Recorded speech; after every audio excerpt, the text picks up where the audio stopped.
आमीन इब्रानी लफ्ज़ आमान से है जो ईमान के लिए इस्तेमाल होता है।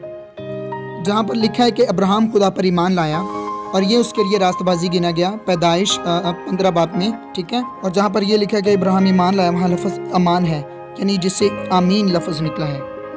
और ये लफ्ज़ ऐसे ही है। असल में जब इसकी नकल हरफी की गई तो लातीनी में, इंग्लिश में ये लफ्ज़ ऐसे ही है। ये मशहूर ज़माना लफ्ज़ है।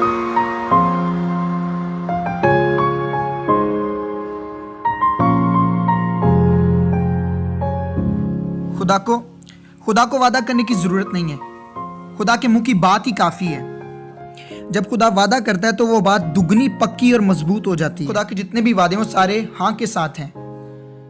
आमीन। सारे, चाहे वो पुराने अहदनामा नया अहदनामा, वो सारे वादे आपके लिए हैं। लेकिन आप उन्हें अपना कैसे बना सकते हैं? आप कैसे खुदा का किया हुआ वादा अपने लिए बना सकते हैं? जब आप कहते हैं आमीन तो आप कह रहे हैं तेरे कलाम के मुताबिक मेरे लिए हो, मेरी कोई कोशिश नहीं है, ये सब कुछ तेरे वादे की वजह से है।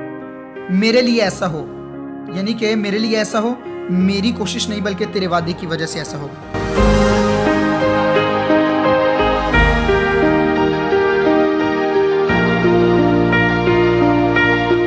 खुदा के सारे वादे यीशु मसीह में पूरे हो चुके हैं, सिर्फ और सिर्फ यीशु में। हम क्या कहते हैं? आमीन।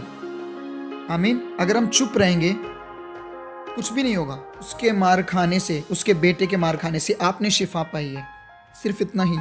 मैं जानता हूँ आमीन लफ्ज़ एक आम सा लफ्ज़ बन जाएगा, मैं जानता हूँ, लेकिन जब हमारे पास इसका मुकाशिफा होगा तो हम अपने दिलों में मकसद रखते हुए बोलेंगे। यानी जब आप कहते हैं खुदावन तेरा वादा है, यह ताकि वादा भी नहीं है, ये हकीकत है कि तेरे मार खाने से मैंने शिफा पाई है। आमीन।